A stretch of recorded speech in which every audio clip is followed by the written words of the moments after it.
Baiklah semuanya, jika kalian pernah membutuhkan bukti mengapa multikulturalisme adalah bencana total, jika kalian pernah membutuhkan bukti atau petunjuk mengapa beberapa budaya lebih baik daripada yang lain, mengapa beberapa budaya tetap tertinggal sementara budaya lain maju ke depan, dan jika budaya-budaya yang maju itu mengimpor beberapa budaya yang tertinggal, maka mereka juga mulai mengalami kemunduran. Tidak peduli seberapa parah kamu terjangkit virus pemikiran woke, tidak peduli seberapa dalam kamu tenggelam dalam lautan empati yang membinasakan diri sendiri, fakta tidak berbohong. Bahkan video juga tidak berbohong. Biar saya putarkan sebuah video untuk kalian, oke? Video ini pada dasarnya merangkum semuanya, semua yang sudah kita bicarakan. Tapi apa yang sudah kita bicarakan itu begitu jelas, sampai-sampai semuanya terjadi di depan mata kita secara langsung, dan hanya zombie tanpa otak yang akan menyangkal kenyataan ini. Bahwa multikulturalisme telah terbukti menjadi ide yang gagal, ide yang membawa bencana bagi peradaban barat. Oke? Tonton ini. Saya rasa kamu harus menyimpan video ini dan selalu memutarnya untuk semua orang. Lihat ini.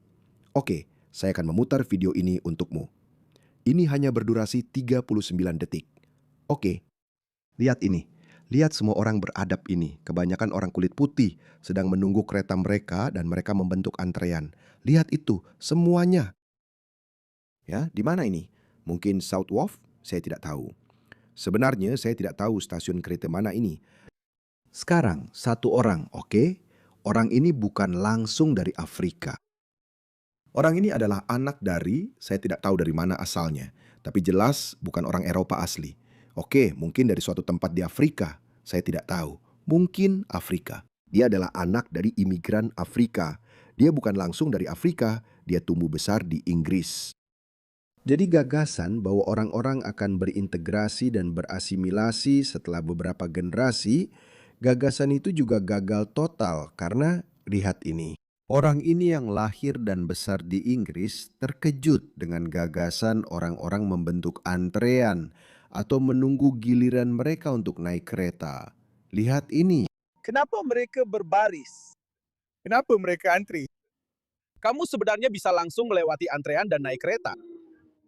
Apa-apaan ini? Mereka semua sedang antri. Kamu sebenarnya bisa langsung ke pintu, bro. Apa-apaan ini? Otak kecilnya benar-benar tidak bisa memahami bahwa kalau semua orang menerobos antrean, maka tidak ada yang bisa masuk. Dia terkejut. Kenapa kalian semua antre? Lihat mereka. Lihat itu, tidak ada siapa-siapa. Itu Canary Wharf. Oke, itu sebenarnya adalah distrik bisnis kelas atas. Jelas, tempat ini, orang ini tidak pada tempatnya. Tidak ada yang bahkan berkata apa-apa. Tahu nggak? Mereka bilang mungkin tidak sepadan untuk berdebat dengan orang ini. Ikut saja arusnya. Aku bahkan tidak ingin terlibat di dalamnya. Hidup ini sudah rusak. Semua orang seperti di sirkus. Lihat, mereka semua sedang antre. Panggilannya, lihat itu. Otaknya bahkan tidak bisa memahami konsep membuat antrean. Inilah orang-orang yang diimpor oleh Eropa atau Barat. Orang-orang Barat sudah melakukan ini selama lebih dari 1 abad. Mereka sudah terbiasa membuat antrean. Satu persatu, menunggu untuk naik kereta. Hidup adalah simulasi. Hidup adalah simulasi, pikirnya. Um, Lihat ini. Ketika semua orang menyerobot antrean, maka tidak ada yang bisa masuk. Ini terlihat seperti kekacauan. um, Begitulah teman-teman, begitulah. Itulah sebabnya dunia ketiga tetap menjadi dunia ketiga. Lihat ini adalah Jepang. Mereka juga sedang membentuk antrean. Mereka juga sedang membentuk antrean. Wow. Inilah sebabnya saya sangat menghormati budaya maju. Dan orang-orang ini tidak memberi kontribusi apapun. Mereka tidak memberi kontribusi apapun.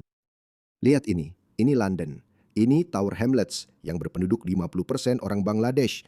Dan saya rasa sebagian besar memang orang Bangladesh. Lihat ini London. Tapi tidak ada satupun orang Inggris asli yang terlihat. Mereka hanya memperkaya London. Lihat ini. Lihat wanita ini, dia berteriak-teriak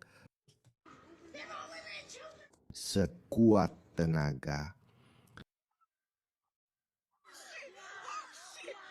Sekarang, Dan dia mengeluarkan suara-suara aneh.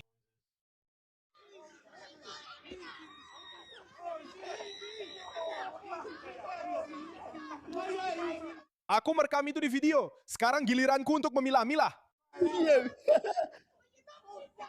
Wow. Apa yang telah kau lakukan?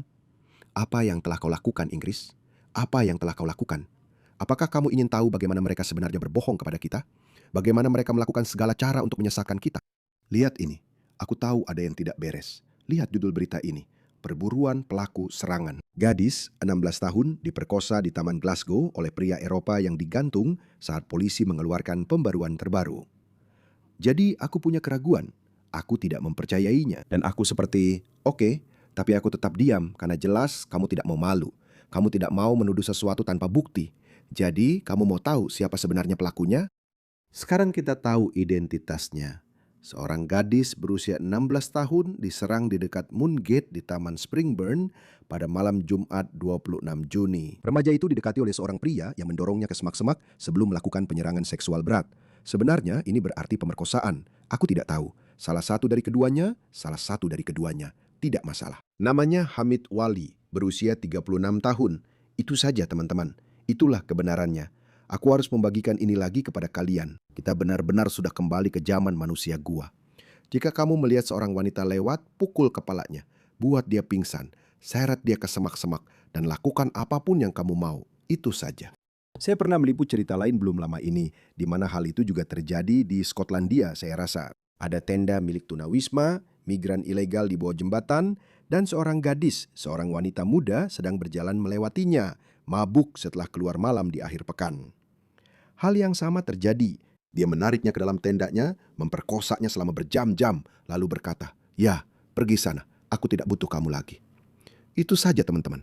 Siapa yang melakukan ini? Siapa yang melakukan ini? Orang-orang ini yang melakukannya. Ada orang-orang yang melakukan ini. Lihatlah ini. Lihatlah jalan-jalan di Eropa. Mereka membawa gerombolan-gerombolan ini. Dan mereka pikir orang-orang ini akan memberikan nilai tambah bagi masyarakat barat. Lihatlah itu. Mereka mengimpor kekacauan. Tidak ada. Seharusnya tidak ada keraguan di benak siapapun. Apa yang akan dilakukan orang-orang ini? Apa yang akan mereka lakukan? Serius, apa yang akan mereka lakukan? Mereka tidak membawa keterampilan apapun. Mereka tidak membawa kekayaan apapun. Tapi mereka membawa banyak budaya dunia ketiga bersama mereka. Lihatlah ini Belgia. Lihatlah ini Belgia. Lihatlah ini, Belgia. Apa yang mereka bawa? Tidak ada selain kekacauan, kotoran, dan kekumuhan. Kebiasaan, tradisi, budaya dunia ketiga. Dan mereka masih ingin memberitahu kita bahwa multikulturalisme itu hebat. Siapapun yang mengatakan sebaliknya adalah rasis dan fanatik. Itulah sebabnya tidak ada yang peduli lagi. Ini terjadi di seluruh dunia, teman-teman. Terjadi di seluruh dunia barat. Lihat ini terjadi di Australia. Pria yang dituduh memperkosa secara berkelompok dan mengurung seorang gadis berusia 14 tahun dibebaskan dengan jaminan. Kita bahkan tidak bisa memenjarakan mereka. Maksudku, yang benar saja. Kejadian kacau terjadi di luar pengadilan saat ayahnya berbalik memarahi Daily Mail. Jadi ayahnya pada dasarnya menyerang Daily Mail. Dia seperti, "Hei, kenapa kamu merekam anak saya?" Dia tidak melakukan kesalahan apapun. Dalam budaya kami, itu benar-benar tidak masalah. Tidak apa-apa. Kamu seharusnya serahkan putri-putrimu kepada kami. Kami adalah Muslim. Itu adalah hak kami sejak lahir untuk memperkosa putri-putrimu secara beramai-ramai. Lihat ini. Ini terjadi tadi malam pukul 12:30 dini hari. Di stasiun pusat Dortmund, Jerman. Polisi mengeluarkan senjata, gas dilepaskan, sebuah mobil melaju kencang, sementara kerumunan orang berhamburan panik. Barbarisme, teman-teman, barbarisme. Dan kerumunan itu yang bukan terdiri dari orang Jerman tidak mengejutkan. Dan mereka bersorak, mereka tertawa, menikmati ini sebagai tontonan. Saya rasa ini mengingatkan mereka pada kekacauan yang mereka tinggalkan di negara asal mereka. Tidak ada yang terjadi, orang itu lolos begitu saja. Lihat ini. Lihat ini, menabrak orang-orang, menyebabkan kekacauan. Ini Jerman, teman-teman. Ini Jerman abad ke-21. Ini adalah Jermannya Angela Merkel. Dia yang membawa mereka masuk. Dan pria ini merekam. Itu dia. Mereka menembak, tapi bidikannya sama buruknya dengan kebijakan imigrasi mereka. Tidak ada apa-apa. Bahkan tidak diberitakan oleh media arus utama. Ini luar biasa. Apakah ini mengejutkan? Sama sekali tidak mengejutkan. Sekarang lihat ini. Donald Trump memposting ini di Truth Social. Dia berkata, apa ini teman-teman? Setiap perempuan mengenakan hijab. Setiap perempuan, ini di Minnesota. Ini adalah taman kanak-kanak di Minnesota. Dan Gubernur Tim Walz yang terlibat dalam penipuan lebih dari $1 miliar oleh orang-orang Somalia di Minnesota, dia berkata, lihatlah, Presiden Amerika Serikat menyerang sekelompok anak taman kanak-kanak hanya karena pakaian yang mereka kenakan ke sekolah. Lihat ini, seolah-olah Amerika harus menerima ini begitu saja. Itu dia, ada satu anak non-muslim yang tidak memakai hijab. Setiap orang barat harus menolak ini. Ini adalah pengambil alihan. Ini adalah pengambil alihan paksa. Ini akan menjadi bermusuhan. Pada titik tertentu, ini akan menjadi sangat bermusuhan. Saya benar-benar penasaran apa yang akan terjadi ketika sejarawan masa depan menulis sejarah tentang masa ini. Mereka akan berkata, semuanya begitu jelas sekali. Mengapa para politisi, mengapa status quo, mengapa pihak yang berkuasa membiarkan ini sampai ke titik seperti sekarang? Saya tidak tahu apa yang akan terjadi. Sebenarnya saya tahu apa yang sedang terjadi. Akan terjadi, tapi mungkin itu adalah optimisme alami saya. Jadi kita akan menjadi lebih tidak toleran, kita akan menjadi lebih brutal. Akan ada semacam kerusuhan sipil. Beberapa tempat bisa jatuh ke dalam perang saudara. Dan para Islamis atau orang-orang dari dunia ketiga yang mencoba mengambil alih Barat tidak akan menang. Mereka tidak akan menang, tapi mungkin itu hanya optimisme dalam diri saya. Atau kemungkinan lainnya, entah kaum komunis atau kaum Islamis yang akan menang. Lalu mereka akan saling bertarung dan akhirnya kita akan berakhir di masyarakat barat yang benar-benar totaliter yang digerakkan oleh AI. Dan siapa yang tahu? Anda tahu? Seperti novel George Orwell 1984. Maksud saya, dia bilang, saya menulis novel ini sebagai peringatan, bukan sebagai panduan, Anda tahu? Karena kelihatannya memang berjalan persis seperti itu.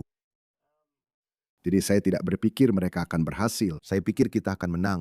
Tapi dalam prosesnya, kita akan kehilangan kemanusiaan kita. Kita akan kehilangan beberapa nilai kita. Kita akan menjadi masyarakat yang jauh lebih keras, jauh lebih penuh kekerasan. Dan Anda tahu apa?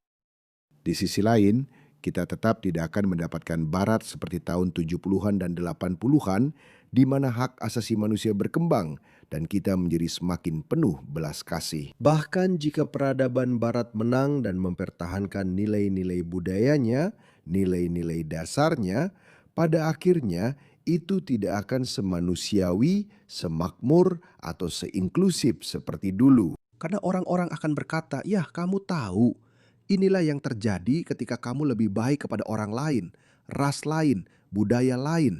Jadi akan ada semacam bentuk rasisme, akan ada semacam bentuk kulturalisme. Itulah mengapa kita harus tetap teguh. Kita perlu mempertahankan monokultur kita sendiri. Ini sudah cukup baik, tidak perlu merusaknya, tidak perlu diperbaiki, tidak ada yang rusak. Tapi ya, siapa yang akan memberitahu kaum kiri woke yang sinting ini? Mereka benar-benar bertekad untuk menghancurkan peradaban barat.